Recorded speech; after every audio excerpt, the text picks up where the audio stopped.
All right. Excuse me.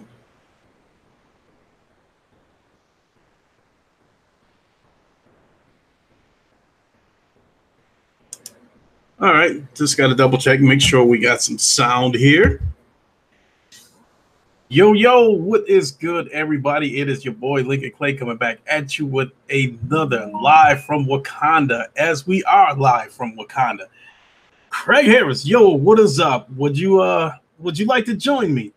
As always, you have a seat at the royal table. You know what to do. Hit the bell icon, hit the like button. The rest will take care of itself. If you're new to the channel, welcome aboard. Hope you are enjoying the content. And again, we are live from Wakanda. Lot of stuff to talk about this week. Okay, Mr. Harris, stand by to receive coordinates.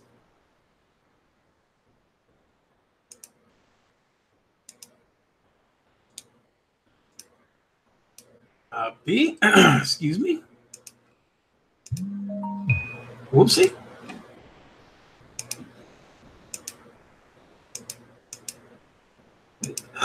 Ooh, excuse me. Boy, that guava and ginger ale. New leader of the Xbox community. Paste. And transmitting coordinates now. We look forward to your arrival at Wakanda. You know the flight pattern and you know the sector. Sector 21 will be open and we look forward to your arrival. We will see you when you arrive in Wakanda. Samuel, what is up? Oh, dog, what is up? Samuel, you said, did you see that mobile game that Sony has made $3 billion off so far? God, dog. No, I mean, I know Sony's dabbling in the mobile market a little bit. And I did hear that. I think I did hear that the game's doing well, but $3 billion, holy crap!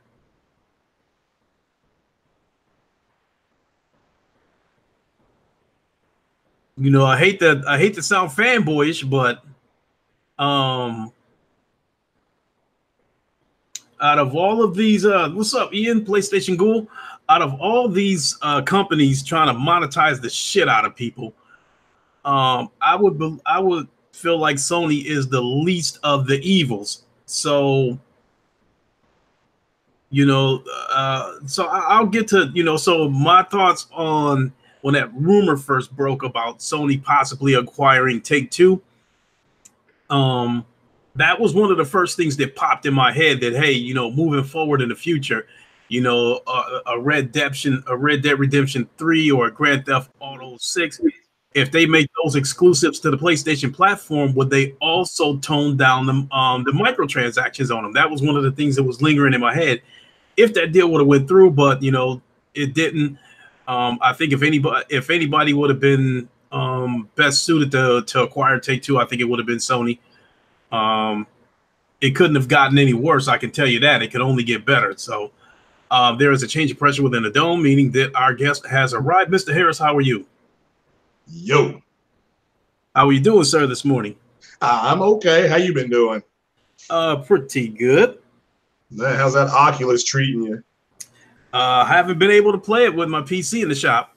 Oh, snap. That's right. I did forget about that. Yeah, you're right. My bad.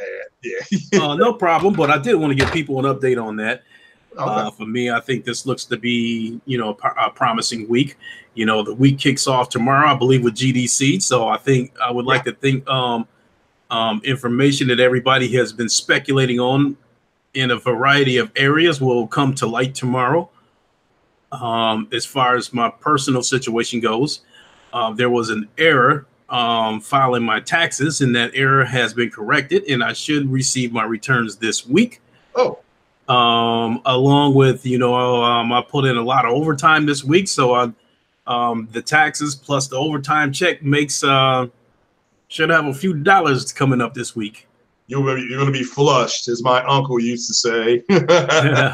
Hey, but the money's already good as spent because you know, I gotta pay off that PC, and I still, you know, owe Target and Walmart some money as well. So So I'll out of those three, I will take care of them.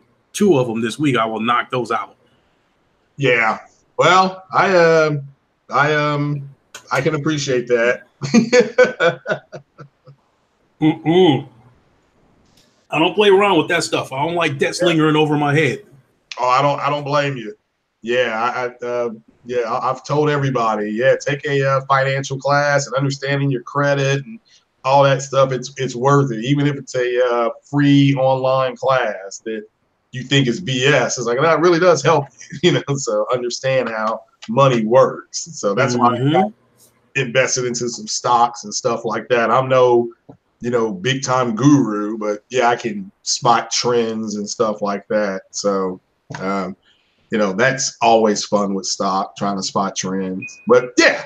But what is going on? Thanks for having me here, Mr. Lincoln Clay, and enjoying the cold but sunny Sunday. And been watching some basketball. And what games have you been playing on your PlayStation? I played a little bit of. I've been playing a little bit of Firewall, and I had the pleasure of playing with a Gamertag VR a couple of days ago. Oh, okay. He's a YouTuber who's big into VR. You know, he has about 1,200 subscribers, but he should have a lot more than that because his videos are well done. You know, his videos are professionally done. He's in touch with the community. Is you know, and he's a down to earth person. So it was a pleasure playing Firewall with him. And I've also played a little bit of Beat Saber because they released that new music pack this week. Oh yeah, that's right. They did release that. So yeah, apparently Sony's going to be putting some of their original artists on there, or their signed artists, I should say. That's their goal. So so that would be cool to hear some of Pharrell's new stuff and all that good stuff. You know, when it comes to music, I would be a terrible songwriter. Because it would take me 3 months to write a song. Because there would be so much stuff that I would end up scrapping. No, I don't like this beat. No, I don't like these lyrics. Put this in, take this out. You know, and I remember when you know, Sig made that PlayStation Plus podcast theme, you know, for the PlayStation Plus podcast. Oh, yeah. And that's a hot track. I like that. Yeah, I do too. He said it only took him 30 minutes to write it. You know, sounds right. Yeah, it sounds about right. He's I think he's in the wrong field. I mean, in my opinion. But yeah, he need to put something out. He need to put something out, man. I want to really talk to him about that. About you know, getting some stuff linked up to iTunes or get something out. You know, because you can just put an album out and release it directly to iTunes or some other stores. You know, other online stores, even overseas. There's a market overseas. People got to remember that there's a huge overseas market. You know? Definitely. I think in countries like Germany, rap music is huge. Yeah.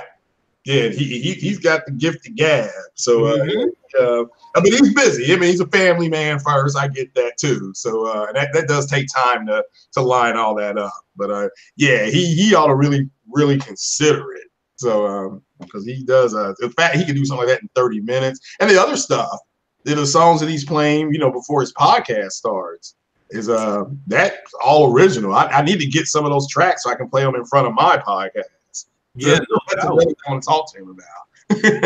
Even if he didn't want to be a rapper, I still think he'd have a promising career as a writer or making beats for someone. Yeah, that's a talent. Yeah, my friend, he does that, and yeah, he's worked with the George Clintons and Dr. Dre and all that stuff. He's had that opportunity to work with him, so you know, he's done a little bit of everything. Good money in it, but it's fast money. He calls it. He says it's fast money because it's here and it's gone. So that's why so many of them go broke. So a lot of your original rappers still got decent money. You know, Big Daddy Kane, KRS-One, all that. A lot of these cats now, they going broke. You know, because they give them fast money. They give them 300 grand.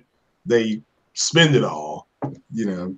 Yeah, they spend it all, but I'm under the impression too that you know, that whenever these rappers come out with a video or something like that, the music company takes back the money that it costs to make that video. Yeah, I know our album, they gave us, that was just years ago, they gave us $18,000 to do our album.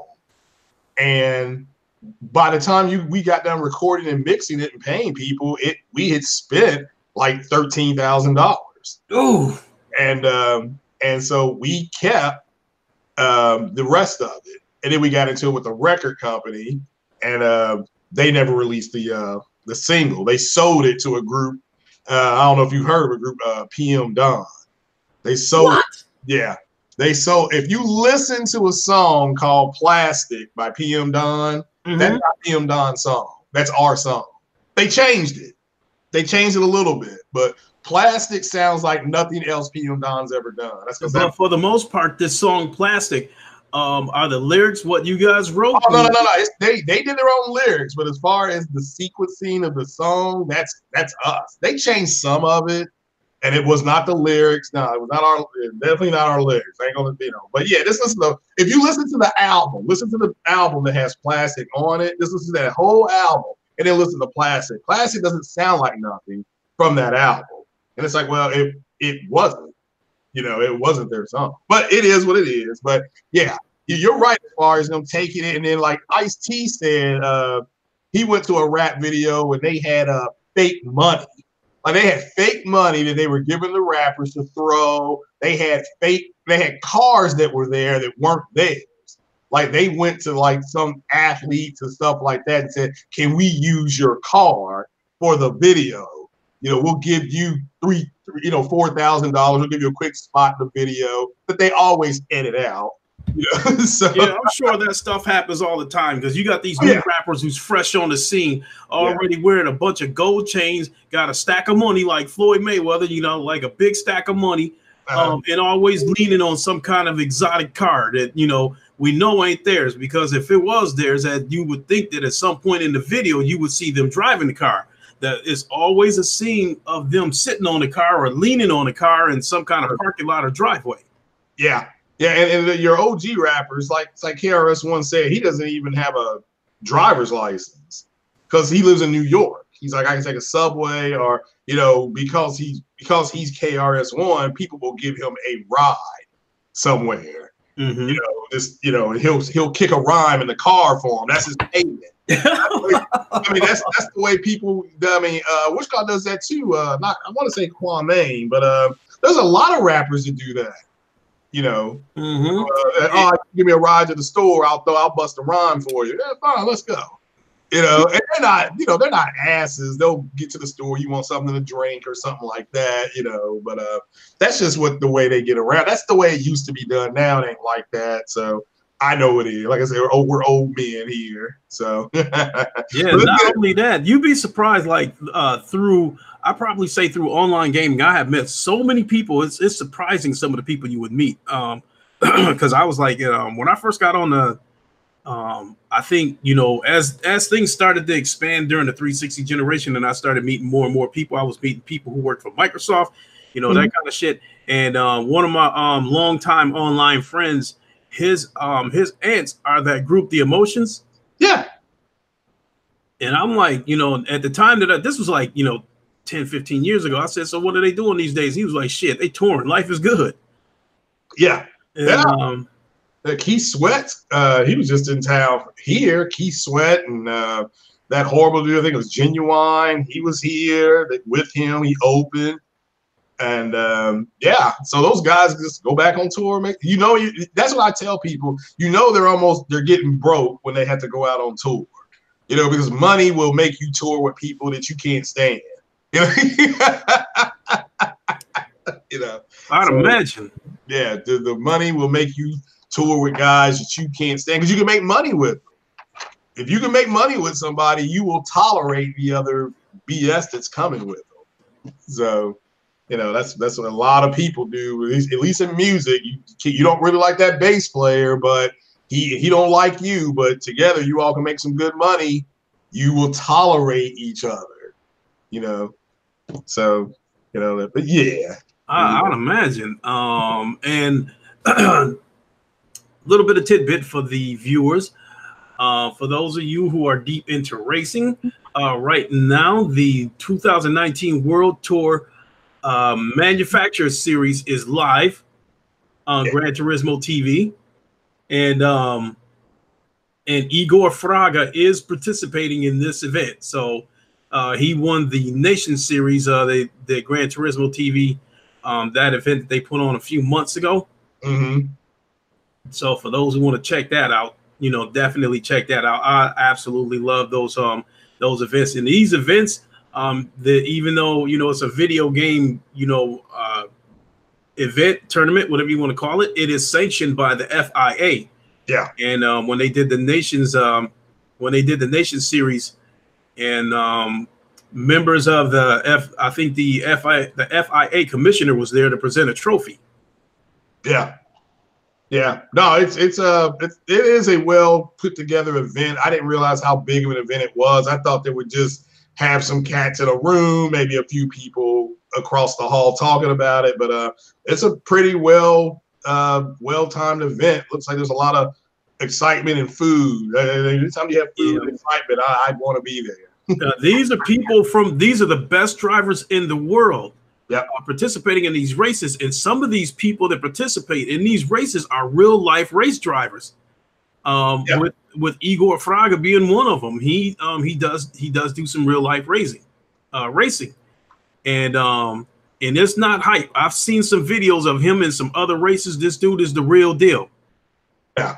And I absolutely love watching these events, and I think also the big trophy. I think Kenichiro, I forgot his last name from Polyphony. He presented the big trophy. The one that's bigger than the house. Yeah, so I'm watching that. So I got this on split screen on my computer right now. Oh, okay, cool. I've got 3 PCs. One's in the closet. The one that I built about I'm damn near 13, 14 years ago. That one is a dinosaur. But hell, it's got 12 gigs. I think I put 12 gigs of RAM in that thing. Oh shit! 15 years ago. Yeah, that's the next. Well, I'm gonna get a Wraith Spire cooler that glows, and then I'm going to get another stick of RAM. When it comes down again, it's still sitting. It's still $60+ I think when I got mine around around the holiday. I got mine for like 39, I think. So I'm waiting on it to go to 39. I'm on this, I don't know what this, some type of alert system that alerts me to price drops for certain things. So. Big Cloud, what is up? Hey, jeez, I got a lot of topics to talk about. But if you want to join us and yeah, come on through. Talk about some of these latest happenings, because I took a lot of notes down on Thursday. A lot of stuff happened, Thursday. Yeah, but you will be blindfolded for the coordinates of Wakanda. That I will have to say. If you will, basically, what we'll do is we will disassemble your instruments panel, and we will guide your ship in by way of tractor beam. Oh yeah. Also, we will your ship will be engulfed in a cloud as to protect the Wakandan border. Not a gaming cloud. He said, "Loco, JP Loco, get Ryan on route to Wakanda." Okay, if you will allow us to take control of your instruments, Ryan, we will guide your ship in by way of tractor beam. Stand by. Let's see here. Big Cloud Gaming. There he is. And paste. All right. We have control of your ship, and we will guide you in, and we look forward to your arrival to Wakanda, Mr. Big Cloud.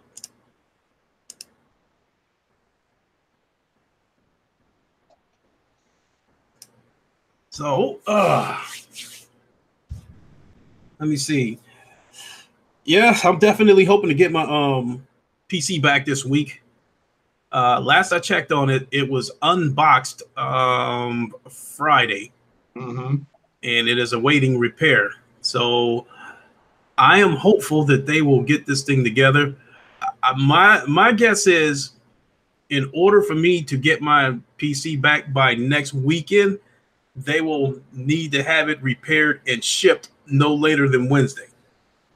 Oh, well, that's great news. No, that is my guess. In order for me to get my computer back next weekend, Right. right Yeah. now it's just sitting. Right now it's just sitting in their repair area. Nothing's happened yet. All they received it, they unboxed it, and now it's been staged in their repair area. I don't have any more information other than that, so I'm just basically speculating that in order for me to get my computer back by next weekend, they will need to have it repaired and shipped no later than Wednesday. If they ship it later than that, then I won't get it back by the weekend because when I picked my son up yesterday, the first thing that came out of his mouth was, "Did you get the PC back yet?"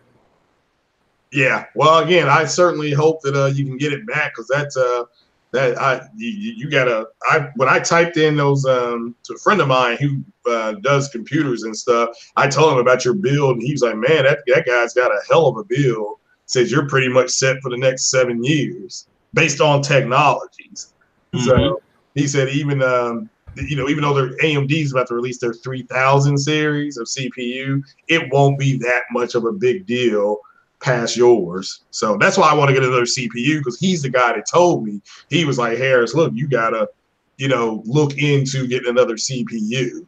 If you want to, like, because I want to start playing Star Citizen and stuff like that. And so I've got everything here. So I need a little more RAM and a little better CPU. I've got a good GPU. The GPU is fine. So and the what's it called? The power source, it's fine. It shouldn't affect my power source getting this CPU. So I should still be. My computer shouldn't run too damn hot. Okay. Me, I'm definitely no pro when it comes to PCs. Mm-hmm. The only thing I can really say about the PC that I built that I knew, like the one part that I knew in the PC that I had that was decent was the graphics card, with it being a 2070. Mm-hmm. Once I started kind of trying to gather information on PCs, GPUs in particular, I tried to, I kind of kept track of that stuff, going back to the 1050s. I remember Review Tech USA when the Xbox One X, when the specs were rumored about the Xbox One X, he took a regular Dell business computer and turned it into a gaming computer, and he listed all the parts, and he called it the potato masher or something like that. And I think it had a 1060 graphics card in it, and he benchmarked it, and he was getting 4K 60 out of some of the games. Yeah. Which again, look, the Xbox X is good for people who do not want to. If you want to play 4K, the thing is that they'll go out and spend $1,200 on a 4K TV, and then they'll buy an Xbox. And so I always based everything on 4K, HDR, and everything came to about $1,800. And so I'm like, you could get a PC to do the same thing at about $1,200. And it's just, they go into this mental gymnastics about it. It's like, look, it's okay to say you prefer play on a console. That's then on PC. I mean, I'm sure we'll get into that, but that's what it comes down to. You'd rather play on a console than a PC. So, and again, and that's fine. You don't have to make an excuse for that. That's a totally respectable position to take. It's but it cracks me up the mental gymnastics they do. 4K 30 with medium settings and some high, like a 4K texture here or there is okay. But what they're finding out is that there's a big difference in graphics and resolution. There's a big difference, and you're seeing it on your PC. Maxed out Mass Effects. Huh? I said, you still in maxed out Mass Effects? Yeah, I'm at 1080p high graphical settings at 60 frames a second. You're in that ultra. No, there's no difference in ultra and high settings. Oh, not with Mass Effect. All right. If I can intervene for a second, I do want to welcome BitCloud Gaming to Wakanda. Mm-hmm. It is a pleasure to have you here in the Royal Room. How are you today, sir? I'm good. What's going on? What's up, everybody in the chat? That's early, man. Aren't you in the Central Time Zone? Nah, I'm in Eastern. You're Eastern, all right. Yeah, it's early too. So, but I mean that's what a lot of people are starting to find out is that look, I've seen games running. I saw Gears of War running at 1080p Ultra, and there's a difference in running it at 4K 30. I mean, I thought the 1080p because of the graphical settings on the PC, it looked better. Matter of fact, I'm saying it looks better. It didn't matter about the resolution. The graphical textures were much better. So, and it was running better. Like you said, Lincoln, you said your son even like, wow, it's a big difference here. So you weren't lying though, Craig. There's a lot of man babies over this Captain Marvel joint. Jesus. Oh yeah. I've not seen Finally this. saw it. Yeah. Finally saw it. But everything, like, I had like 9 people telling me it was one of the worst movies ever. I'm sitting here watching this movie like, what movie are you guys watching? It's not that bad. I mean, it's as far as it's an origin story. Yeah. And if you look at it as far as Ant-Man, which is an origin story, Thor, which is an origin story, Doctor Strange, it falls into that. Captain America, the first Avenger, it falls into those type of movies. It follows pretty much the same formula. Now comparing it to a phase. Black Panther fell into the same tropes, even though it had a good message, it still had the same traditional tropes. Yeah, but Black Panther is a better movie. With that said, Black Panther was introduced in Civil War. So, but his origin, as far as who he is, why he is the way he is, that's more about the movie Black Panther. And it's not as good as Iron Man. I told him, I said, no, Captain Marvel is not as good as Iron Man, but it's better than Iron Man 2. It's better than Thor: Dark World. It's better than the Incredible Hulk. But again, yeah, it's just what happened where the man babies were wrong. They thought they could boycott. I mean, it's bigger than that for them. It's more about they feel like they're being pushed aside and marginalized. And it's like you try to explain to a man baby that when Black Panther came out and made 1.4 billion, and when Wonder Woman came out and made over 800 million, those movies weren't targeted towards white men. And they still made a shit ton of money. Therefore, they now have a formula. They being Hollywood, they have a formula on how to make money without white men. That's it. And it's over with. So are we going to get a Black Widow movie? Yes. Why? Because they have a formula that worked for Wonder Woman. Yeah, that depends if they continue this thing, going forward. We know Endgame is about to happen. Yeah. So we don't know what's the plans after Endgame. We don't know if half the cast is coming back, if not all the cast is coming back. No, we don't know if they're going to sign on to continue these roles after the fight with Thanos, because everybody knows, it doesn't just end with Thanos; it continues at one point. Right, and again, if you follow their contracts, you already knew years ago. Chris Hemsworth, who plays Thor, his last movie as Thor is coming up. His contract was not renewed. So you know that his Thor, now does that mean he won't sign a contract to do a cameo in a movie? No, but is he going to do any more Thor movies as of right now? No. The same with Robert Downey Jr. Yeah. His contract is Iron Man. They extended it one more movie because of Civil War. Iron Man was not in the original Civil War script. Well, neither was Spider-Man for that. But it was more about Captain America becoming nomad. It was supposed to be him against the government. Yeah. His Civil War. We know that Tom Holland, aka Spider-Man, is probably going to get another movie after Far From Home because he signed off for 3. They're talking about his senior year being the last one. So correct. Yeah. So he's going to get one more out of this one.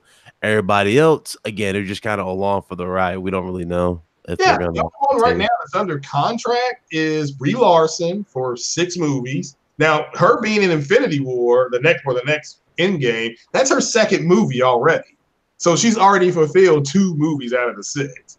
But the rest of them, Chris Evans, the Russo brothers have said, Captain America may be gone, but Chris Evans will still be around. So will we see him in flashbacks? Yes. Just look at their contracts and see it. And of course, the man babies thought that they could go see Alita Battle Angel, which is garbage, by the way. Her head looks like. I know Clay heard about what happened with Samuel Jackson. Oh, what happened with him? Oh, he done triggered some the Make America Great supporters. No.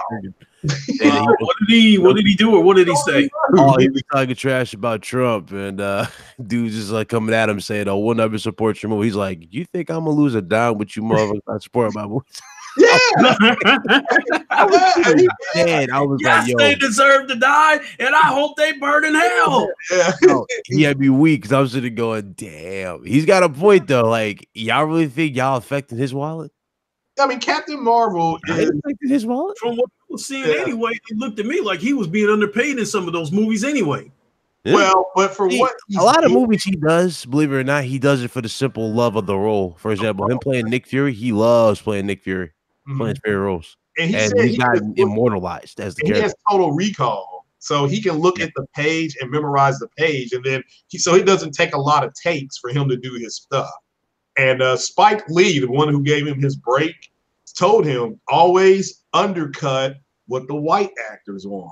He said Tom Cruise and Tom Hanks and all them great actors, but they want $20 million guaranteed. It's like you can work for $7 million. You know, and they have a nice lifestyle. You do 3 movies a year, and Sam Jackson's done Star Wars movies, Marvel movies. He's in the Spider-Man. Oh, you know Star Wars Theory, right? Yeah. Star Wars Theory is, I think, talking to him about him doing his role again for Mace Windu for that That'd be new great. episode 2 that he's working on. Yeah. So if he reprises his role as Mace Windu, that should tell you the commitment that Sam has for his roles, man. I'm telling you, he does it. Especially for the, I mean, for you guys shouldn't have went there because now you don't trigger my VR side because last week I saw a video for a Star Wars experience at Steam, and it is a free experience where I think you are using lightsabers and whatnot. You're actually having a Jedi fight. Yeah. It is for the Vive, but I have heard that some of the Vive games will work on Oculus. So once I get my PC back, I will definitely be giving that a try because I'm not super hard into the Star Wars stuff, but I am into it. Yeah, the problem with lightsabers in VR though is getting the tracking right. Yeah, but I think based on my experience with the PlayStation VR and the Oculus. I would say the tracking is better on the Oculus, especially if you can get those sensors. If you get a third sensor and you get them up on the wall to basically to be able to scale the whole room, you know, you will have a pretty good experience, I'd imagine. So at some point, once I get this stuff all sorted out, I will get a third sensor and I will, you know, put them on every wall in my room or at least 3 out of the 4 walls. So I'm definitely looking forward to that. But you know, let's get into some of these topics that I took notes on in the week that was, starting with Nintendo scaling back on the Fortnite crossplay. We know that they basically separated themselves from the Xbox and the PlayStation as far as the crossplay part goes. There is speculation that, you know, frame rate and power, you know, or hardware advantages to the Xbox and the PlayStation came into play on that kind of stuff. So what do you guys think about that? You know, we'll start with you, Big Cloud. It's not really hardware. What it is now, you already know them Joy-Cons are a pain if you have big hands. Those controllers are like terrible for people when it comes to shooters. You know, they're not really the greatest. They're not accurate going against people. Even when you put it in the little charging, little dock controller thing that comes with it, it's not really anything that's like substantial in terms of you like even being on par with the competition. It's nothing like that. So therefore, it makes sense to them to remove it because, I mean, that's real. It's kind of dumb to have it just for your, you know, player base to be embarrassed by the competition who have, you know, a better hardware. And even with the Pro Controller is a nice little option, but again, it's not really on par with what everybody else has, you know, and that's just, you know, due to Nintendo's fault there for not having their network ready. But they're getting a new network in the long run from Microsoft for free. So, okay, and Craig?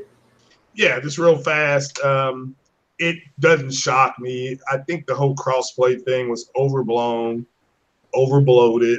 and it's just a group of people bitching. I heard somebody a few days ago say, yeah, they were bitching about it online because it was just something to complain about, because that's the kind of person that they are. It's kind of like, yeah, it's just not that big a deal. Hopefully Nintendo, they can get it squared away for the people who were hurting, but it's not like they told you who you were matched up against. You know, it's not like if you were playing Fortnite on Xbox that they said, oh, well, this person has an Xbox X or this person has a PlayStation or something like that. So just silly. If it's important to Nintendo, they'll fix it. I don't think it is, though. Okay. Yeah. That survive together thing. Forgot about You that. know, yeah. I mean, if there's a severe advantage for the Xbox and PlayStation players, then you need to get them separated, because I think if the Fortnite players on the Switch end up taking too many ass whoopers, they might get frustrated and go play it on another format.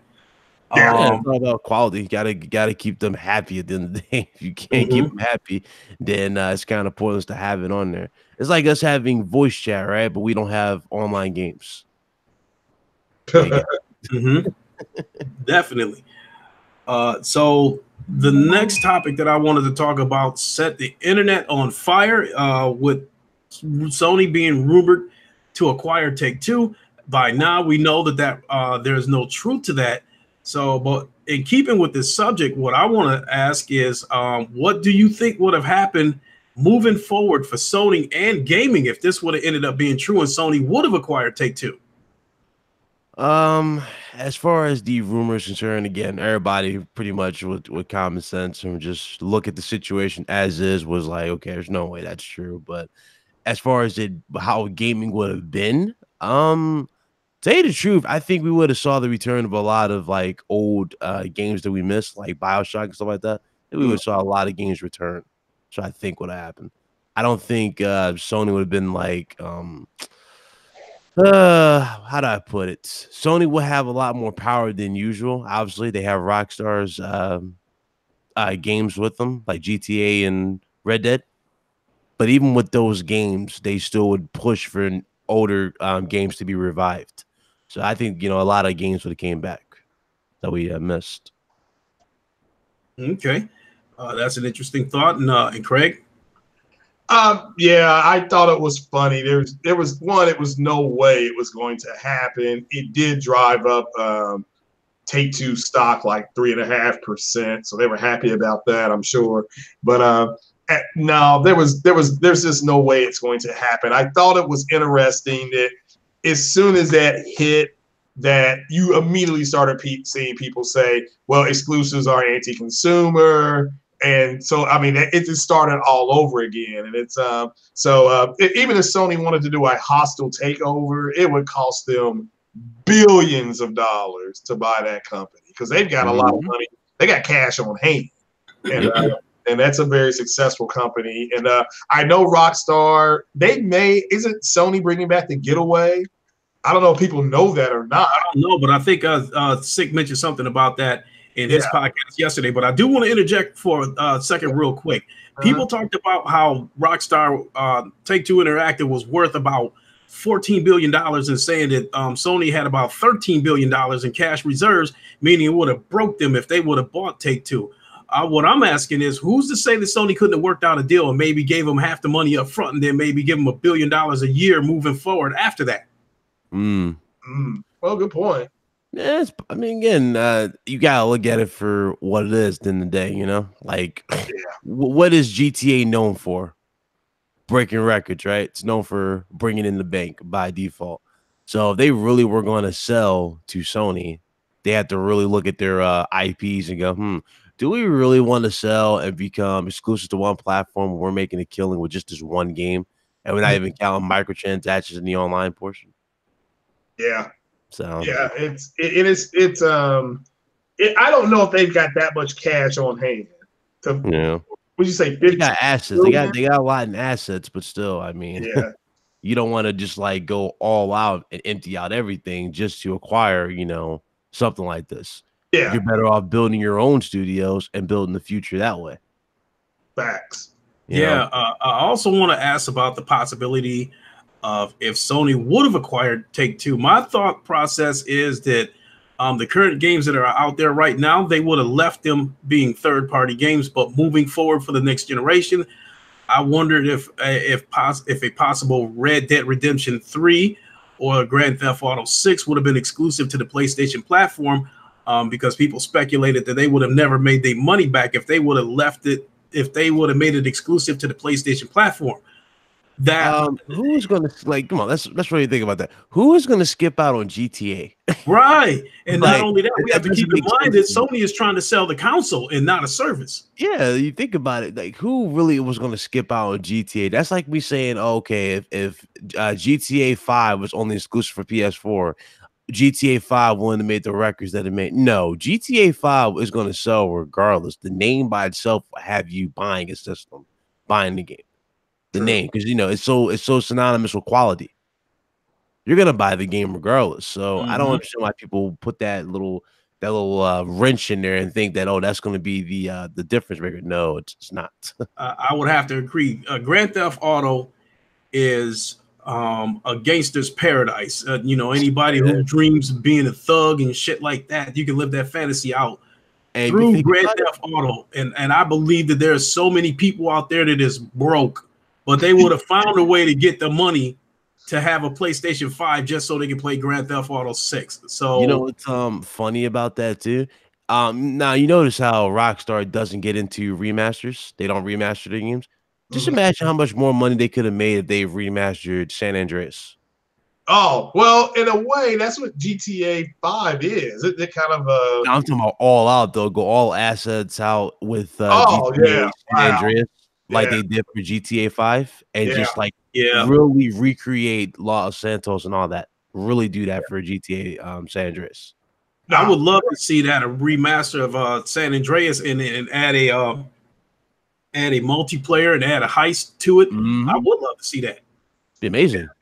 Yeah, if they could do that, the heist, at least for me in Grand Theft Auto 5, that was the highlight of the game, especially that first heist when you had to go in loud and rob the jewelry store or use gas. Blow a hole in there and take it out. Yeah, that was cool. I mean, I just thought it was like they got to.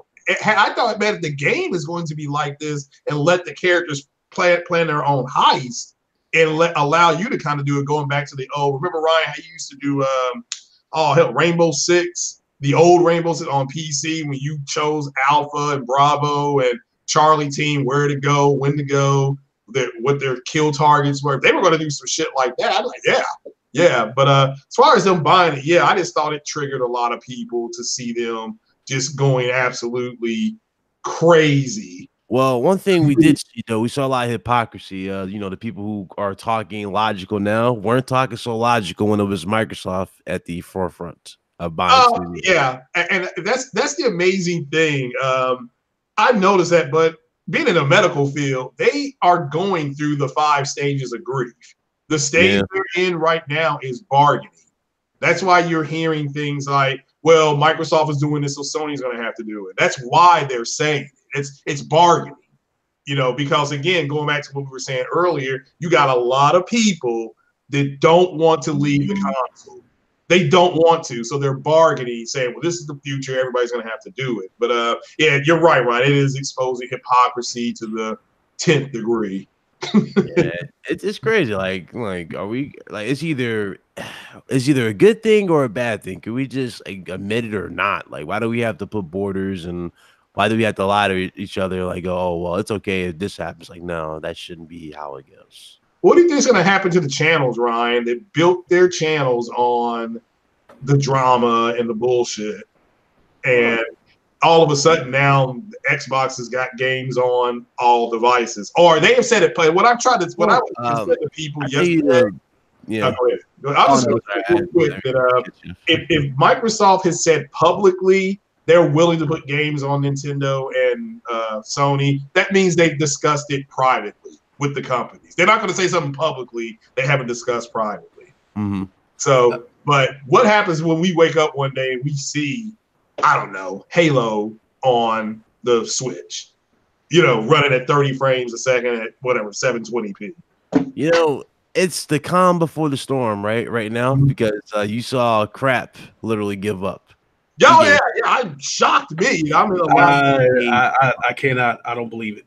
Him Yo, and no, what's he about Gamer legit gave up, bro. MBG acting like they've seen the light. I just don't believe it. Well, it's not a matter of MBG, seeing the light. MBG has slowly deteriorated into what we see now. But yeah, I agree. I was like, there's no way MBG is on it. And I'm like, oh, you know what? Maybe he's on something. But No, but you he know, went through this past summer when he talked about all the great games that he missed out on. Going hard in the paint for Xbox, and he said he's going to get a PlayStation and finally enjoy some of these exclusives. And he got a PlayStation, and then it was like, I don't know, like about a month later, he was right back to caping for Xbox.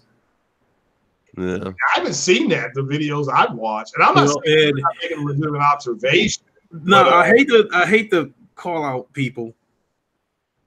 I had a lot of respect for Griffin Gaming. Yeah. Until he made a video talking about the avatars when Microsoft was supposedly bringing the avatars back. It's one thing to make a video about the avatars, but to say that Microsoft is making a bold move bringing the avatars back, I was like, okay. Was he being facetious?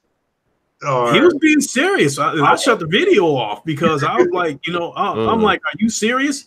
You bringing back a feature that's for 8 years old, for 8-year-olds? I mean, yeah. Well, no, I mean, it's just, I admit, if he was thinking that's a bold move, I'll simply disagree with him. Because there's avatars. Doesn't the Nintendo system have avatars?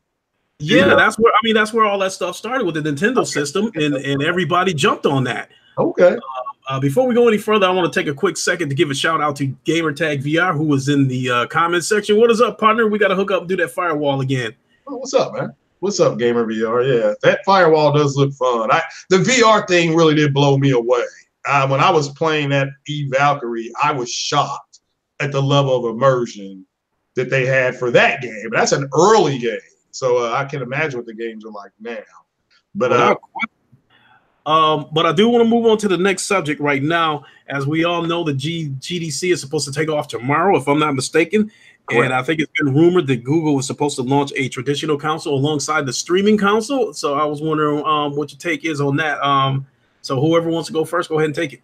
Oh, go ahead, Big Cloud. Go ahead. Well, after the abysmal demo that we saw at Inside Xbox, we know that Google has got their infrastructure on point when it comes to that service. They're fine. We already saw, we got to play it. They're ready. They're good to go. As far as the console concerned, my only gripe about this console is the controller that was leaked. I'm not feeling that controller whatsoever. I do like the fact they did sign with Sega to get some games. Now, whether they signed a deal just to get like third-party games for Sega on there, or they signed like a deal to like have legit Sega titles on there, and let's say Sega's going to go all out and remake classics. We'll find out, but I think they're good so far. And Microsoft knows, they're coming. They're being very, very serious when it comes to attacking the console market. So yeah, that's why you see Microsoft changing their tune completely and really, really pushing Game Pass even more so than ever. And the fact they even showed off xCloud, and they tried so desperately to show that that we have a service that can most certainly be on par with Google, even though we clearly saw that it was staged. It just adds more pieces to that puzzle that they are scared of the competition. Okay, that's a good thought. And Craig, I sense fear in Microsoft.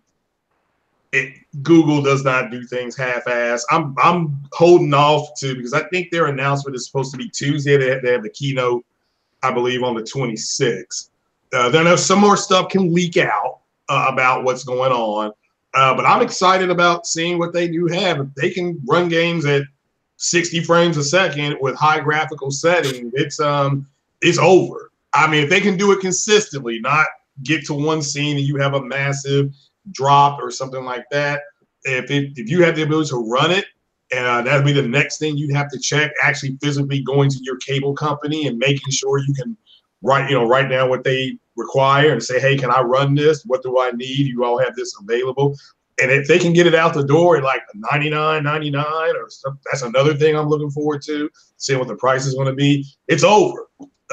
Google kicked Microsoft's butt at search.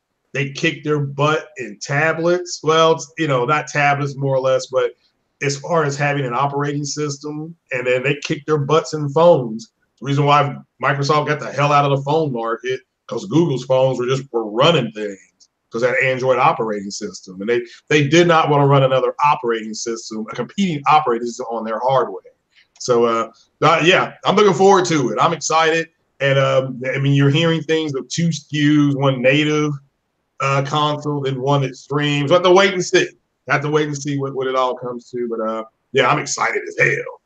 Okay, so am I, and I couldn't get into this subject, especially with GDC coming up tomorrow, without throwing a VR twist in it. With that being said, this new traditional console that Google could possibly be coming out with is rumored to have more power than the PlayStation Pro and the Xbox One X. Do you think it's possible that they would have VR technology baked into this console? And do you think they would possibly step into the VR ring?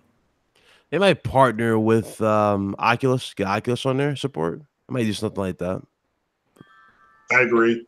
The natural thing to do will be to see if there's an adoption rate of your console first, and then make an announcement. Yeah, again, you don't want to put all your eggs in one basket without even seeing if it's even well received. So, yeah, like benchmarks. I think everybody knows what a benchmark. They can sell, because if it comes out and it's working and I can get it, I'm getting one. I mean, I'm hooked on the high graphical setting at 60 frames. I can't stress that out enough. That's a huge difference. Not the resolution, but if I've played Mass Effect. Everybody knows that. To the cows come home. Seeing it at 1080p in high graphical settings is different. It's just different looking at the game. So, and it's still the same game, but it looks different. It sounds different. So it's, yeah, I'm excited. I can't wait. I do know there are people doing podcasts that you can hear you can smell the fear coming off of them. It's like a sweat ball of fear coming off of them. So and just to see them squirming is hilarious. And I sense much fear. I mean, there was a podcast where people were saying, "Don't buy it." Google canceled Project Glass. Google canceled this. They're not dedicated. Don't buy this device because it's a threat to the Xbox. That's what they're saying to you. So. Okay. Let me respond to Christopher Hart real quick, because he has an interesting comment. He says Google VR hasn't been able to be on the level of Sony VR at all. I do want to throw a theory at you, Christopher Hart. What if this traditional console that Google is coming out with is rumored to have more power than the PlayStation Pro and the Xbox One X? If it's going to have more power than both of those consoles, I want to make a guess that the console is probably going to have at least 6.5 teraflops of power. And if they were to partner up with, if Oculus were to partner up with Google, I think you would have a serious contender to the PlayStation VR. And with that being said, and as far as Craig and Big Cloud, I want to ask you guys, if this is true about the traditional console and it's supposed to have more power than those consoles that I mentioned, what do you think Google would price it at? Probably 500 if they can. Okay. Streaming, it's got to be cheap. If I'm talking about the traditional console, if it's true that they go that route, because remember, traditional. Remember, more powerful though, so you got to take into account. Remember, the rumor is that it's supposed to have more power than the X and the Pro.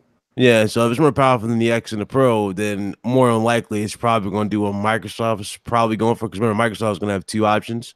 They're going to have the premium, higher end one, and then they're going to have a cheaper option, which is Lockhart. So odds are it could very well be the same price as the Xbox, 500, probably. Yeah, I would say 3. If they really want to come out, if it's more powerful, meaning what if it has a least powerful GPU but it has a more powerful CPU? I'm not saying that it will. We'll find out this week. Find out in 48 hours. But let's just, for argument's sake, say it has a more powerful CPU than GPU, or has the same GPU but a more powerful CPU as the X. Then it's technically more powerful. But they could probably get that thing off the shelf for, if it's traditional, I hope it's $299. That's if they really want to kick Microsoft in their balls. They're not a threat to Sony as much, because Sony can always say, well, you have to play Uncharted, Horizon Zero Dawn, stuff like that. Microsoft will say, well, you can play a lot of these games in 4K, but if they're serious and they're talking about 60 frames at high graphical settings with, it's to a point where people are mocking a gamepad. How afraid are you if you're talking about the gamepad sucks? Well, let me throw this tidbit at you. If the rumored traditional console that Google is supposed to be coming out with, I think even if it turns out to be true that they wouldn't be much competition to Sony, I think they would give Sony a better fight than Microsoft. Yeah, they can undercut them and give you a better performing game. Graphically, roughly let's say be underneath, but give you better performance and better graphics. If that's their target, and again, I'm not saying that it is, and do not put words in my mouth. We'll find out in a couple more days what exactly, we'll have a better direction on what they're doing, because they may not have it may just be straight streaming. But if they're gonna run, I don't know. I'm saying, what's a popular multi-plat game? I'll just say Assassin's Creed or Resident Evil 2 just came out. Mm-hmm. I mean, if they are gonna say 60 frames locked at high graphical settings but lower resolution, that's a selling point for a lot of people. That's a selling point. That's why I think it's going to be, $299, $349 if they really want to be nasty to push Microsoft into a corner. Because then you're, like Ryan said, if it's going to be more powerful, you're getting more power and better performance. And we all know, because we play PC games, we see the performance thing is huge. Yeah. Without a doubt, I definitely agree with you guys. The next topic that I want to talk about, it's not something that is making news, but it's just an observation on my point. And then that is that the Oculus Rift continues to sell out. This peripheral is becoming harder and harder to get.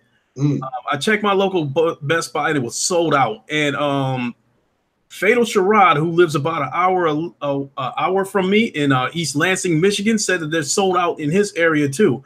I think the $350 permanent price point on the Oculus Rift is starting to be a peripheral that a lot of PC players are starting to. I'm getting this feeling that it's a must-have peripheral at a $350 price point. And then you go back to the previous topic that I talked about Google possibly getting into the VR market. I think a Google traditional console at about a $400 price point, and then they partner up with Oculus for $350. And again, I think you got a legitimate opponent for Sony in the VR department. But what I wanted to ask you guys is, this point that I just made about the Oculus continuing to sell out, is that a testament to the growth of VR? Go ahead, Big Cloud. Yeah, I will say, again, VR has grown, right? The market was very niche, right? When we first started getting into it, we didn't know, we really didn't think VR would be this big of an impact especially on consoles. So yeah, I think, it does. It showed. I agree. I'm glad the market is growing. Everybody needs to understand that Vive and HTC with Vive and Sony and Oculus, they're working together to grow the market. And so they're all helping each other. So yeah, the more the merrier. That would be something else. If they walk out there and Oculus, they announce a side deal with Oculus. That would be huge. Yeah, that would be huge. So because that helps a lot, because Oculus is right now, they're primarily PC, I assume. So if that's where they are right now, this puts them into the console space. That could be a backdoor for them. But I agree with you, Lincoln. It's huge. We have to wait. Here's the great news: we're gonna find out something in 48 hours. Exactly. So I'm excited. I mean, it has a E3 feel to it to me. That's a good point. And there's other stuff going on too, guys. Just so you know, there's going to be some game announcements thereby, so don't be shocked on that. There's some new technology being unveiled. I know there's some new animation. I don't know if Sony will have it there, but the animation that they created for Into the Spider-Verse, that's going to start possibly being adopted into gaming. So they'll be there. Don't know if they'll have a booth but they'll be there talking to people. So there's more than just Google, but I understand Google. Everybody's going to get out of the way and show that respect. They're going to see we're going to see if we kiss the ring. That's all I can say. Tuesday, may some people kissing the ring. I may be kissing the ring on Tuesday. But from a gaming aspect, I'm under the impression that everybody is waiting to see what Google has to announce at GDC. I mean, and to me, that's the anticipation. That's what gives it an E3 feel to me. I mean, the last couple of years at E3, everybody was there to see what Sony was going to do. Yeah. Well, let me ask you all, do you all sense a moniker of fear or excitement? What do you think, Big Cloud? Do you think it's more fear or excitement coming from the Xbox community? That is an excellent question. Come on. The answer is in their behavior. These dudes were like going streaming's the future, X amount of things, right? Right. Microsoft's ahead. They're ahead of their time. And yet, look at the situation now. Sony has been, what, Greg? Relax, right? Have they really been saying much about their future? Correct. No, they have reassured you that consoles are still going to be their main focus. And we know consoles are going to be their main focus. Now, people are getting a little upset about that tweet that Sean Layden did. I know you know what I'm talking about, when he's talking about, he does see a future beyond consoles. Yeah. But again, they got to understand this stuff. The what he's talking about is stuff that's beyond, like, he's talking about beyond what we're here now. He's not talking about PS5. He's talking about like very, very later on. Down the road. You see, later on down the road, there is going to be a time where consoles are not really going to be feasible anymore for these companies, and they probably will find an easier alternative for them to give you games and allow you to play them in different ways. He does know that that's the world we're going into, but right now we're not ready. We see it with xCloud. We're not ready. We're not ready for that direction just yet. We're not ready to be at the mercy of internet service providers, especially when Google Fiber is not even worldwide yet. Nah, you don't want that. Y'all don't want. Like, everybody watches 6 streams. Y'all notice how 6 streams be working fine one week, and then like sometimes it will abruptly end during midstream. Y'all want y'all gaming experience to be like that? Absolutely. I've already think about it. Do you really want your gaming experience to be like that, where your gaming experience just like shuts off because you don't have the internet connection? I don't want your buffering. I would have to say that if Sony envisions themselves becoming an all streaming company down the line, I'll just inform them that be prepared for me to go 100% PC when that happens. Yeah, I mean, again, I think we're looking at something. When you say this, but it's like, I mean, can you blame me? It's the truth. It's like, you really expect me to sit here and accept this ridiculous, thing when I can still play something native without all these hiccups? But I have to look at it from this standpoint too. In the NFL, you remember for a while when the Wildcat offense was starting to sweep the NFL, it was like it was starting to take the world by storm. Yeah. But you noticed the one team that wasn't using the Wildcat offense, it was still winning Super Bowls using traditional offenses. Well, Pittsburgh, New England, they both won with the Wildcat. Exactly. So until somebody knocks me off of my stool, if it's not broke, don't fix it. You're right. That's why I sense fear. I mean, it's funny to me because it's more or less. There's an apprehensive. I call it the deep breath before the plunge. So before they stick that sword into you, there's a deep breath, and I just think there's a group of people who they're afraid of what Google is going to bring. And I look, I don't blame them. Google's company grew at at a faster rate than Microsoft did. Now, granted, it was 2 different times, and there was way more competition when Google was around. But yeah, it's if they're serious and they're jumping in with both feet, and I said this on 60 Frames No Lag a year and a half ago. I said if Google's getting into the market and they go in both feet, it's curtains for Microsoft. They're not in there to be your friend.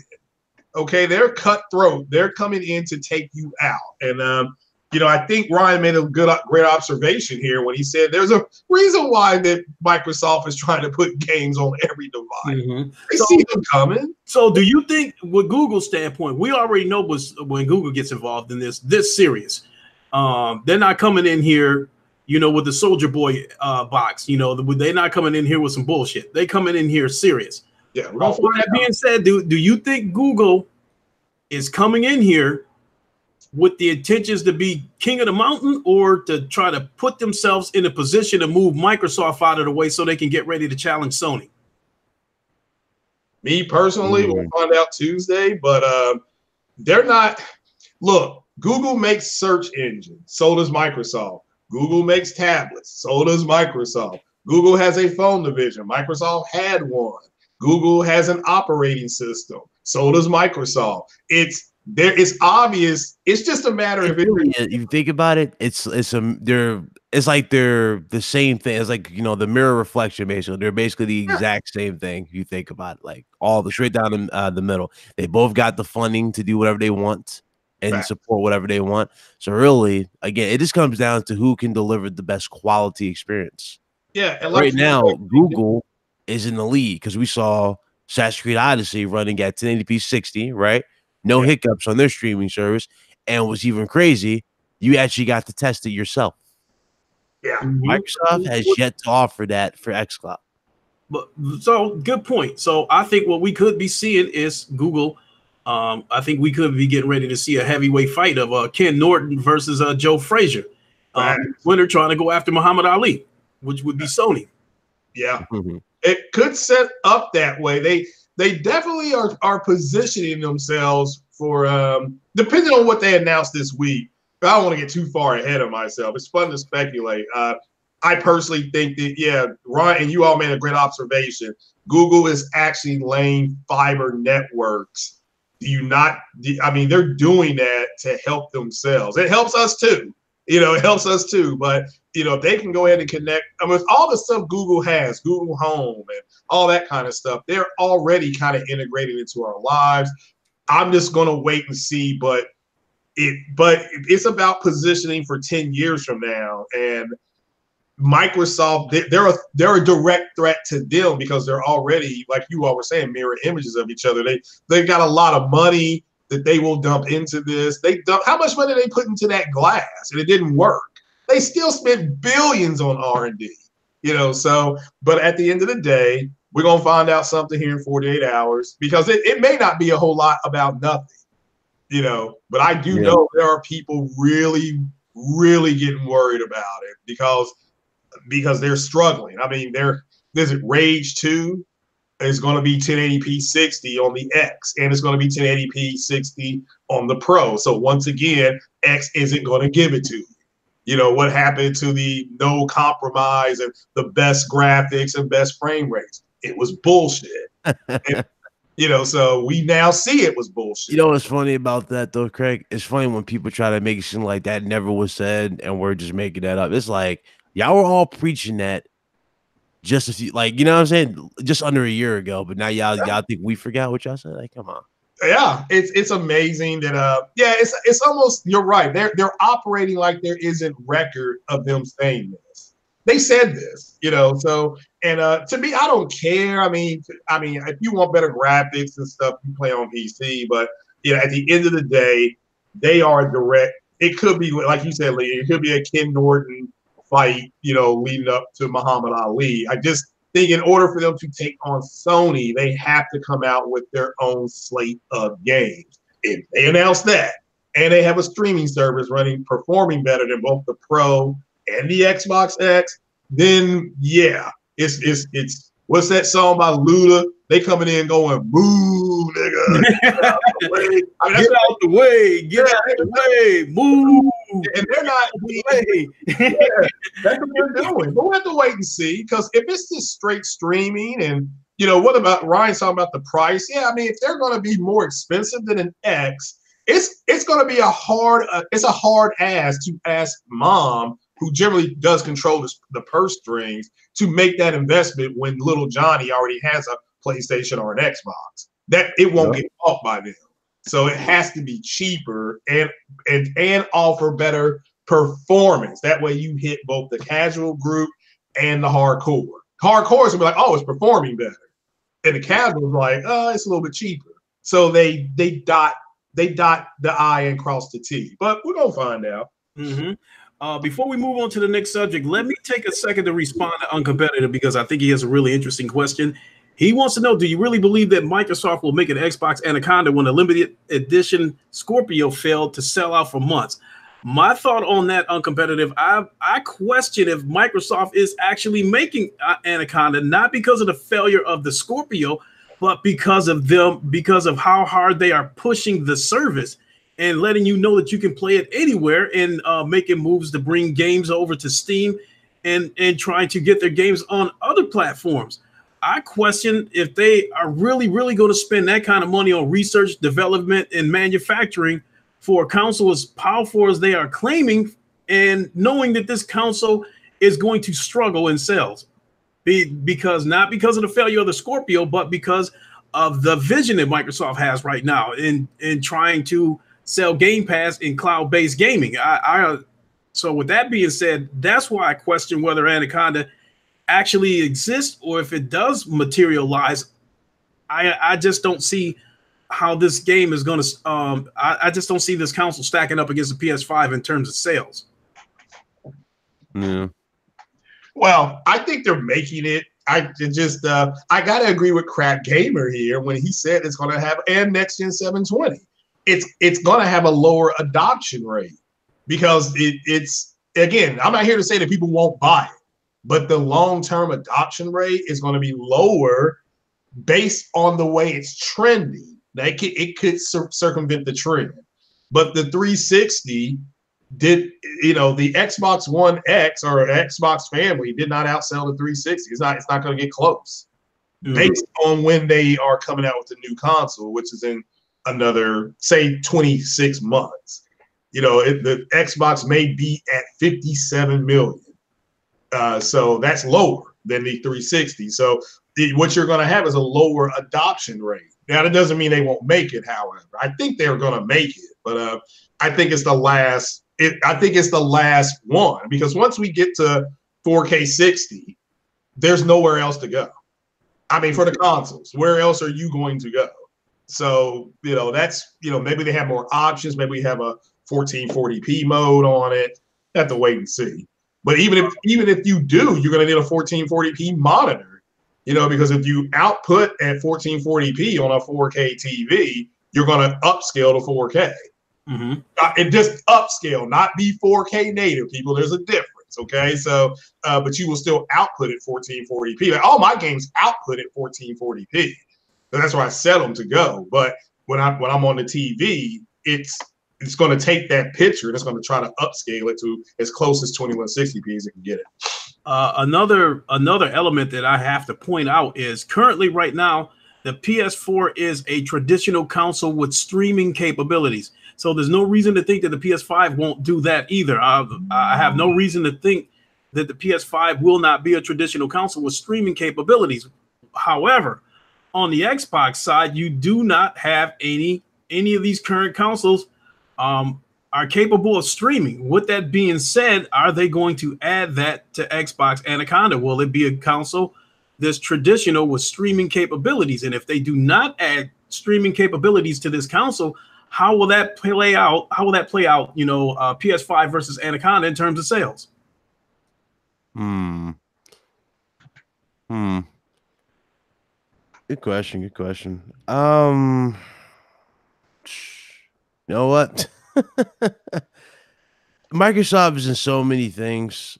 It's really hard, to be honest with you, to even go further. It really is. I don't even know the direction of Microsoft at this point when it comes to this console. Like everything that they've done as late, it just says, service this, service that, right? Even though I'm pretty sure they are going to focus on Anaconda and focus on, the graphics portion. I don't know. It's hard to say, man. You got me on that one. That's the one thing that has been, when it comes to these Microsoft consoles that's supposed to be coming out next generation, being that they're supposed to be coming out with a dedicated streaming console, it makes me wonder if any of the other consoles that they plan to launch, are they going to have streaming capabilities as well? Because I believe that Microsoft is going to try to separate all those elements, so you have to buy a console for your specific need. Yep. Yeah. Again, there was rumors that they're gonna have like a Roku box like console for it too. So it's like, I don't know. That's tough, man. Yeah. The streaming nonsense, really, it's gone on a little too far, and people just seem to accept it because they think that it's the future. When in reality it's not. Okay. Moving on to the next subject, and this goes into the toxic field a little bit. But when they did the Inside Xbox and they did that demonstration of Forza 4, which was supposedly running from the cloud, I did notice that the woman that was playing the game took a minute to talk about the technicians they have, including puddle measurers. So say it again, you dropped out. The woman who was playing the game talked about when she talked about everyone who's involved in this cloud gaming. And she even mentioned puddle measures, meaning that they're taking a shot at Sony about Puddlegate, saying that they made sure everything's on point with Forza for the cloud and all this kind of stuff. The details, the attention to details, the puddles. They even have puddle measures. To paraphrase her, that's what she said, which I think is a direct shot at Sony, which I thought was a little bit out of place, being that Spider-Man, broke the Xbox heart. Well, here's the thing. If you looked at the chats while that demonstration was going on, she did more damage to her own side than good by even trying to troll. Everybody on the Xbox side was immediately going, "What is this? This is trash," and immediately started to leave the chat. I'm talking, if you look at the Inside Xbox, that is the lowest amount of viewers. That's the lowest amount of attention rate that they have ever had for an Xbox event. And keep in mind, this is strictly for what? Xbox gamers, right? They claim this for Xbox gamers. So this is for the Xbox gamers. Why is it the Xbox gamers are not, happy with the show, and why are they looking at it as this? Tell you why. Because the show was trash, and they know that they don't want to watch this. So, that terrible. It's terrible. They don't even know what their audience wants, but they want to troll. Definitely. I want to respond. No, go ahead. Oh, I was just gonna say I didn't know it was the lowest rated. I mean, the whole thing with the Puddlegate is that was the views. Just compare the views to the previous. Wrong. I mean, even Digital Foundry came out, slammed them. They got trolled by the Insomniac creator, the guy that was controlling the game. He trolled everybody. They trolled them again when they did that editor that allowed you to put more puddles in. And you had a couple of YouTubers, namely Kofi and Erica Cuts for the Win, get totally exposed, over that shit. So, it's and Ryan, you're right. I didn't know people actually started to leave. He was showing that. They were sitting there going like, "What is this? This is terrible." And Solid Rev, right? Remember Solid Rev's tweet? Oh yeah, remember that? Now Solid Rev tweet went kind of viral, but you should have seen the chat. I literally watched the chat. Everybody was sitting there going, "This is fake. That's not real. There's no way that's running real." Because look at her hands. Everybody kept looking like, "What is she doing? Why is she tapping the trigger? Why isn't the card not moving?" Everybody was questioning that entire demo, that entire presentation. I'll tell you something. Definitely. I want to respond to Baltimore's MVP and then move on to the next subject. He says, do you think there's a possibility that Sony could get streaming rights to Take-Two and 2K games to set their service apart from everyone else? That is a very good question, because I want to say that I don't feel like these rumors about Sony acquiring Take-Two came out of nowhere. I think something had to happen for those rumors to start up in the first place. And I mean, it set everybody on fire until Sony came out and denounced all that shit. But I still think there might have been some minor talks behind closed doors. I mean, how do you go from being in boards talk to acquire a company that you're supposed to be on the verge of acquiring a multi-billion-dollar company to the shit being totally false? I think something had to happen behind closed doors. So to answer your question, Baltimore, I should buy an IP probably. That's probably what happened. Yeah. Who knows? Without a doubt. So moving on to the next subject, Google is rumored to be partnering with Sega, Ubisoft, and ID Software. If that turns out to be true, how do you think that it's going to play out? And what kind of do you think that's going to help? Well, let me ask this way: what kind of partnership do you think they might be doing? You know, marketing rights, having these companies develop an exclusive game for the Google platform. And how do you think that's going to play out as far as moving forward for the gaming industry in terms of the competitiveness of all the major platforms? Well, for Google, again, they're just getting their feet wet on the market, right? So they really just, I guess, I wouldn't say they're picky. They're just, they're just going whatever they can grab right now. They need something. So that's the best way to look at Google and how they're going about it. Okay, Craig? I mean, again, Ubi's got a lot of games. People got to remember they got the Splinter Cell games. They had Prince of Persia. So they have some of the Assassin's Creed we already know about. So they got a lot of games, and if you want to, to put, it's like, okay, we want to take care of this person, and they may, with Sega, it could be something simple as getting the basketball game, 2K basketball game. So we're going to find out in 48 hours. Look, I like to speculate as much as the next guy does.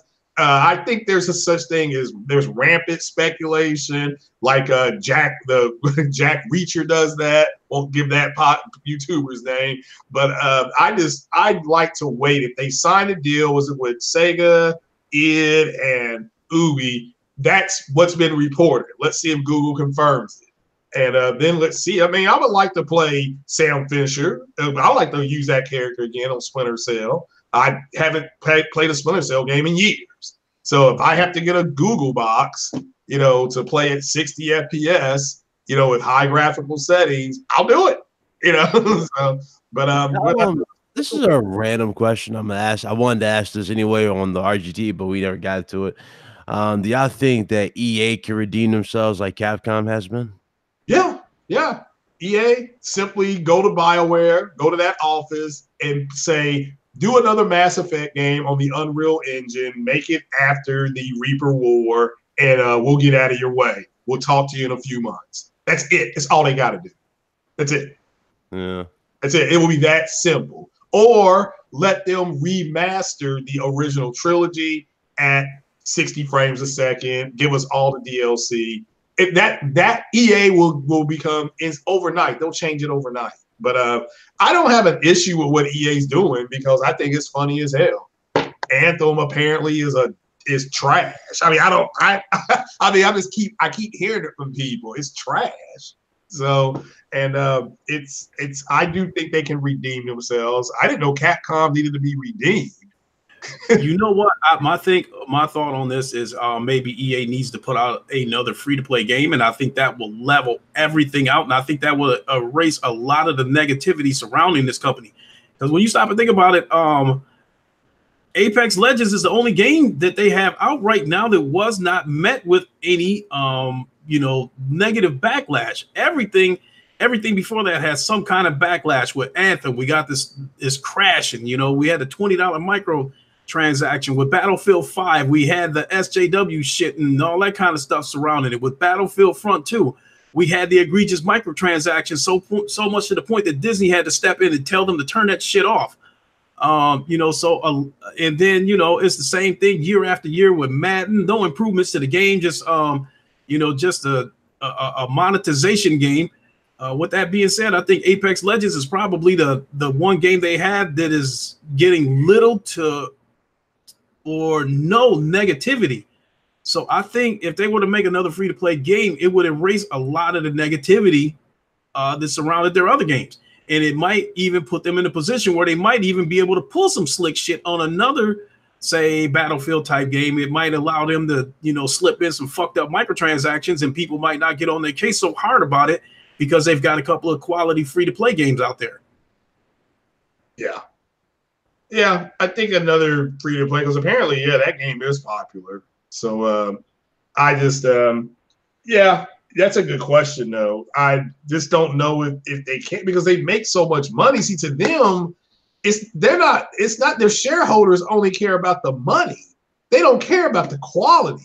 We, the consumer, care about the quality. Don't give a damn about how much money they make. So it's just we're at opposite ends when it comes to what everybody wants. So Anthem, I'm not here to say it's not a fun game. I'm just saying the quality is low. But it's all about the money for all these companies, not just EA. This EA kind of hits you in the face with it. So, Okay. Oh, that was an interesting, a very good question, Big Cloud. Yeah. I've only got a few more topics, and then that'll be it. Now, the next topic is the Halo Chief, the Halo Master Chief Collection coming to Steam. I want to get your thoughts on how you guys think the Xbox might be feeling right now, knowing that another game has gone to another platform, and it is a game that will not require Xbox Live in order for you to play it. See, they knew it was eventually going to PC, but I think what's hurting their blow, what's hurting that wound is the fact that, number one, they don't have to pay for Xbox Live to play this. Number two, it's not even on the Xbox store anymore. It's legit on Steam as well. So yeah, they're a little upset. But again, this is what happens when you accept this and you don't really speak your mind. Stuff happens. So, Craig? I agree. Just to me, it's real sad. It's the end of an era. I was saying before that I went, to a midnight launch of with Halo 3, and Best Buy was in the lot that I had to go. I got mine at EB Games, and you can see Best Buy. There was a line at Best Buy, and just on the side of Best Buy, like on the side of the building, it's because Best Buy was like an official launch partner with that game. And with Halo 3, and just seeing that big old Master Chief on the side of the building, it said "Finish the fight." That everybody was excited. So the fact that the one character that they got is no longer represented on their console anymore is sad to me. But I mean, I think I agree with Ryan. It's there's more to it with them not having to pay for live and stuff like that, and getting what is it like if you get it on Steam, you'll get Halo Reach. It was something weird going on with it. And Reach is arguably one of the best Halo games out there. So yeah, they're releasing bits and pieces of it. So Reach is gonna be first. So pretty soon. Now this is Randall Thor made a video too, and I meant to make my video about this too, but I forgot to. Basically he was saying, is Halo, Infinite most likely going to have the same fate? And I'm like, I mean, are you really shocked by this right now? Do you really think that's not going to happen? Yeah, I saw that video. It will be on. Matter of fact, didn't they say it was going to be on PC already? Yeah, like they said that they're building that as a well, they're definitely going to treat PC gamers right with the game. So I mean, if that's the case, then yeah, expect a lot more features on PC for sure that they're not going to give you on console. Because they got to appease this new market, right? Got to give them some incentive.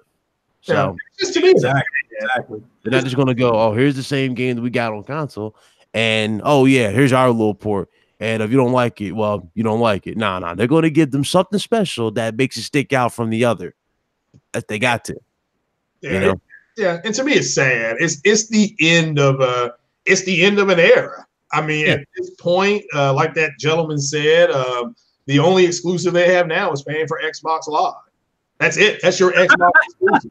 Oh my God! The truth hurts. Yeah, but that is the truth. And there's a group of them they're not okay with it. That's why they're saying, well, Sony's doing the same thing. It's going to have to do the same thing. That's why they're saying it, because they don't like what Microsoft is doing. But the hatred of going to PC to play the same games, they hate that even more. So they're going to just accept what Microsoft does with their consoles, and that's who they are as people. There's no getting around that. There's no talking sense to them. That's who they are. They will never game on PC, and unless they walk into a store and they can't go buy an Xbox, then they'll say, "Oh, well, as long as I can still have my friends on PC." That's what they'll say, because that's what they use Xbox as their hub. That's their social hub. They don't go out and do stuff, So their social hub is the Xbox, the chat. And remember them talking about how they can have 8 people in a chat. What are you going to do with those 8 people? What are you doing? Yeah. And so it's that, but that's who they use it as their main social hub, and that's the threat. Sony at this point threatens that, because Sony doesn't do that, or it's not as big a deal with Sony, and Sony's the leader, and they're like, well, if this it's like if you're taking something away from them, and it's like I said. But as far as the Master Chief Collection, it's sad. The Xbox has gone out like this. They went out like back in our day, Lincoln, we would say they went out like a bunch of suckers. Oh yeah, without a doubt. That's all I can say. Went out like a bunch of suckers. I want to take a second to answer a question from JP Local. He's definitely one of the subscribers that's been with my channel for quite a while, so I owe it to him to answer this question. Well, I can't answer this question, but I would like you and BitCloud to answer this question, because I think you two are more qualified to answer this question. He's asking, you think Sony could buy the canceled Agent IP from Take-Two? This is a question I cannot answer, because I know nothing about this game, so I don't know anything about the game's popularity, whether the previous versions of this game was good or were they trash or something like that. So I'd like to get both of you guys' take on that question. Go ahead. Well, again, depends on what's offered. It depends on how badly Sony wants it. They can throw out a good, number and get it. But again, you gotta really think about if they are gonna buy it, who's really gonna make it, right? If they're gonna buy it, who's gonna make it and whatnot. So I look at it. It's possible though, anything's possible. Because for example, we never thought we would get Crash Bandicoot remastered again or remade, and the fact that it was made by that other company that we thought was pretty much done with making games, so again, it's possible. Yeah. And that's another reason why the whole Take-Two thing could have came out, because maybe Sony did go to them and say, could you make Agent, or what's the status, or is it permanently canceled? Can we, if you're not going to use it, can we get it, and just give it to one of their studios? Well, Sony has created, I know they haven't bought studios, but they've created like 2 or 3 new studios. Whether they're working on VR, what if they do an Agent game that's in VR? So it's just I would like to see Agent come back, but I'm not pressed about it. I'd rather play Horizon Zero Dawn too. Hell, I'd rather play Horizon Zero Dawn. Yeah, you know what? And I'm going to add that in as a last second question. I'll get to that later, but moving on to the next subject, I think this is probably some serious accusation. Apparently, the Steam store is stealing information on Steam accounts. I guess on the outside, it looks like the Steam store is giving Steam, they're giving subscribers the option of importing their friends list from the Steam account over to the Epic store. But I guess someone found out that Steam is doing, not Steam, but the Epic store is doing more than that. They are gaining data from these Steam players about what games they play, how much time they spend online, that kind of stuff. So with that being said, if it is true that Epic is stealing that information, what do you think Epic is doing with that information? Probably gathering it for something else for their service. Like they probably want to offer something. Now, obviously, they're not going to get into the console race, so they're probably gathering that data because, again, they all meet up in these board meetings with Sony, Microsoft, whatever, to discuss, partnerships and deals with their consoles. and they all bring their own ideas that they want for the next gen consoles. Because remember, the PS4 was built off of developer feedback, not necessarily just our feedback. It was developer feedback of what they wanted and the control and all that. So yeah, it's something like that's gonna happen. Mm-hmm. And Craig, what do you think? What do you think the Epic Store is doing with this information? Because they're taking more information that they're supposed to. Oh, I don't know. They've even admitted that. They've even admitted that some kind of flaw or something like that within their network is causing that, and they're claiming they're going to fix it. So naturally, they're acting like it was an accident or some kind of glitch, but still, looking between the lines, yeah, I'm basically agreeing that they probably were stealing information. So what do you think they were going to do with it, Craig? Oh, yeah. Well, we can speculate all day. Information is power. That's what the Elusive Man said in Mass Effect 2. So it's a lot of people. A lot of stuff is happening with people's information. That's why it cracks me up when I hear people online and they're saying, well, it's just an online persona. It's like, nah, this is your identifying marker now. They're going to pull your shit when you go for your interview, when you go for your promotion. They will search your internet. And if you're on the internet acting like a class clown, you think you're going to get that promotion? And you ain't getting it. So it's but what they were going to do, I don't know. It's they can do, I guess they can do whatever they want if there's a ghost in the machine. And how long have they been doing it? That's another question. So, yeah, that is a good question. Yeah. Moving on to the next subject. I'm just going to throw this tidbit out there. We don't really need to comment on this, and then we'll go on to the last subject, and that is that it is rumored that the Oculus Rift S will be revealed at GDC. The research that I've done on it, the only thing that really stands out on to me with the Oculus Rift S is that it's going to use the same inside-out tracking that the Oculus Quest uses, and I guess it also has hand tracking where you might be able to play some games using your hands without any sort of move or motion controllers. So that's just something I'm just going to have to keep an eye out on and do a little more research on it and see what the price point is on it. But right now, as far as my next VR venture in terms of hardware, it will probably be the Pimax 5K VR headset. I may possibly get that next year. But moving on to the last subject, and this is coming from Mads Gaming, because I saw that video this morning. That Sony is to release 2 PS5s. What do you two think about that rumor? 2 PS5s? Yeah, according to Mads, it sounds like one of them's going to be a digital console, and the other one's going to be a traditional console. Well, I'm guessing that's a rumor, right? Another rumor he's reading, because Mads is just known for rumors galore. So, again, if it's true, if they're gonna have 2 consoles, well, there you go. We're just getting ready. It's gonna be a different generation next year for sure. We know that for sure. It's not gonna be a traditional generation.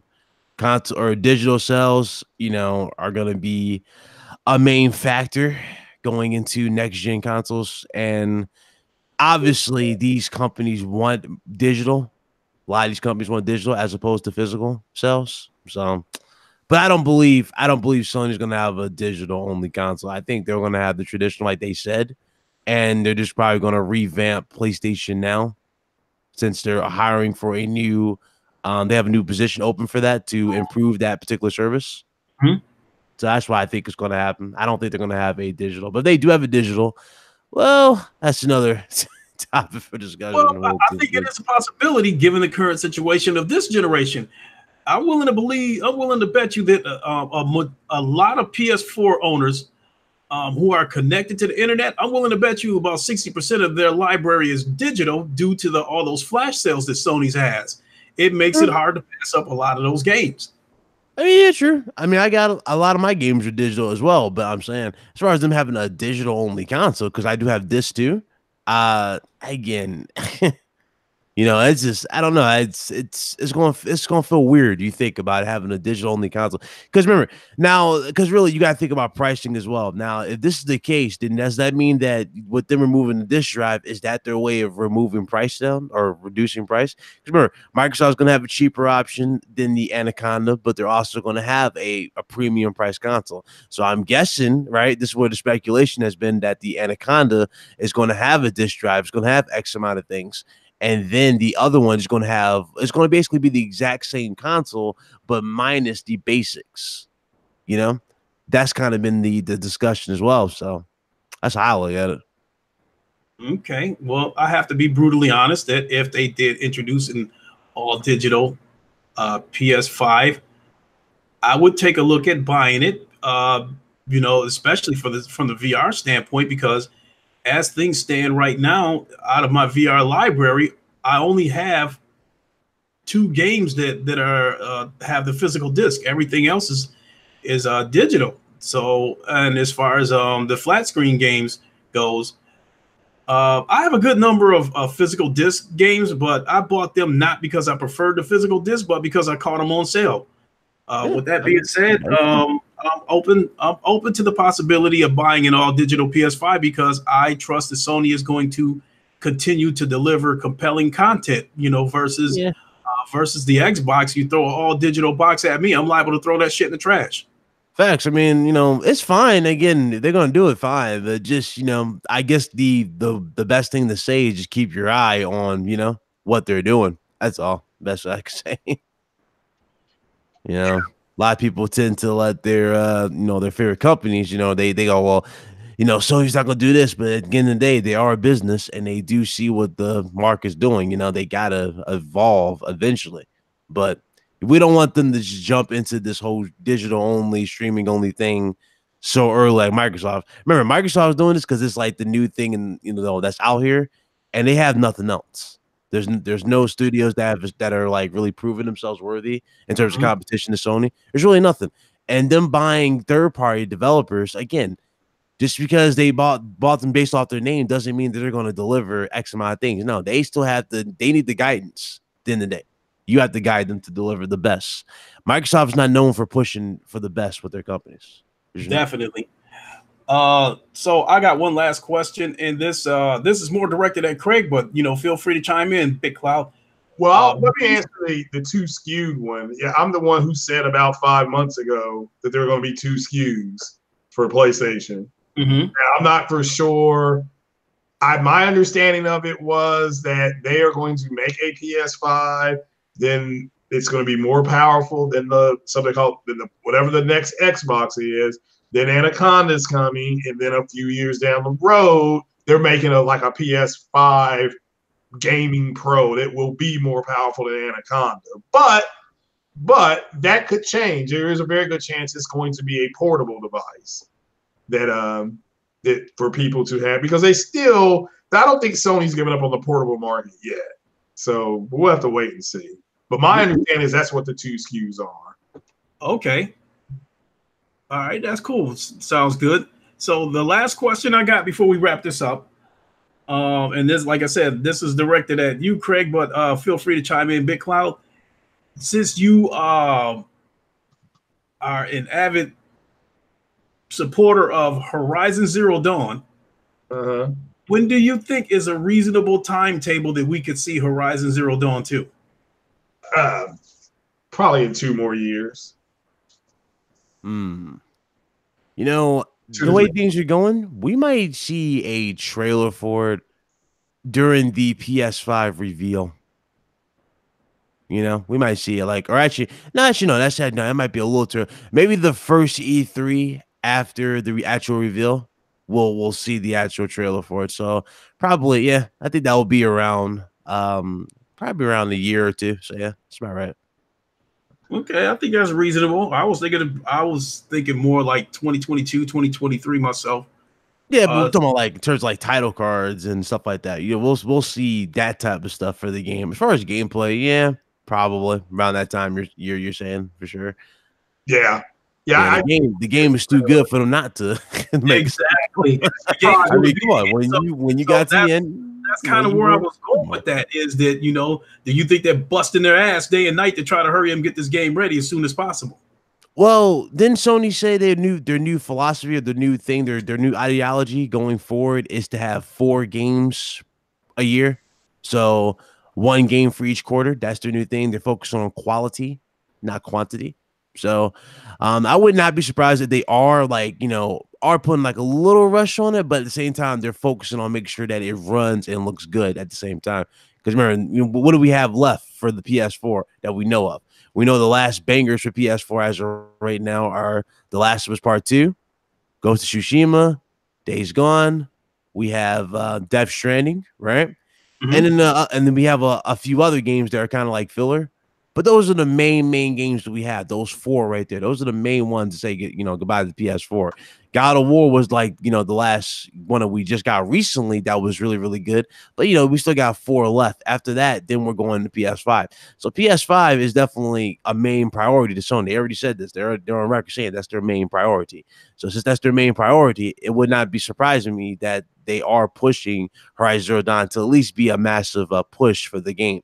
Remember, they need a massive seller for that console. They do have there's a possibility they could use Ghost of Tsushima to transition you into PS5, but again, odds are they still have other stuff on the horizon as well that they're working on. So that's how I look at it. Yeah, excellent point. Excellent point. So with that being said, I'm ready to go ahead and shut her down.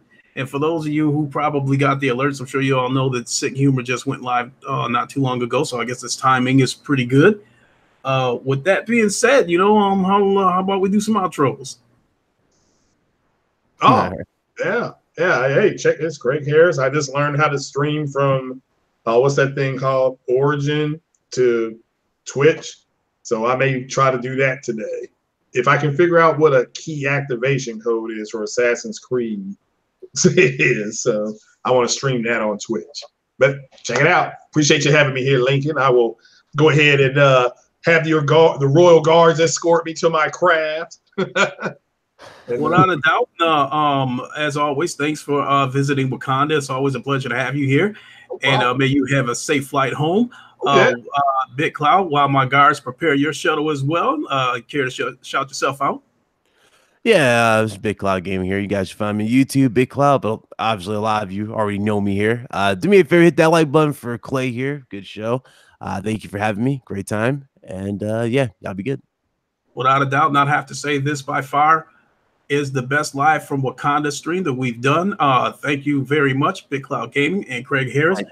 I definitely appreciate it. It was an excellent show. And for the viewers who come to Wakanda, as usual, you know, you will receive a parting gift as you board the shuttle back to your own crafts, possibly a fruit basket or whatever the case may be. Well, to Wakanda Shield. They get Wakanda Shield, see? Without a doubt. So thanks for coming, everybody, and we will see you all next week. Thanks for visiting Wakanda. We will catch you later. Yep. Later. Later.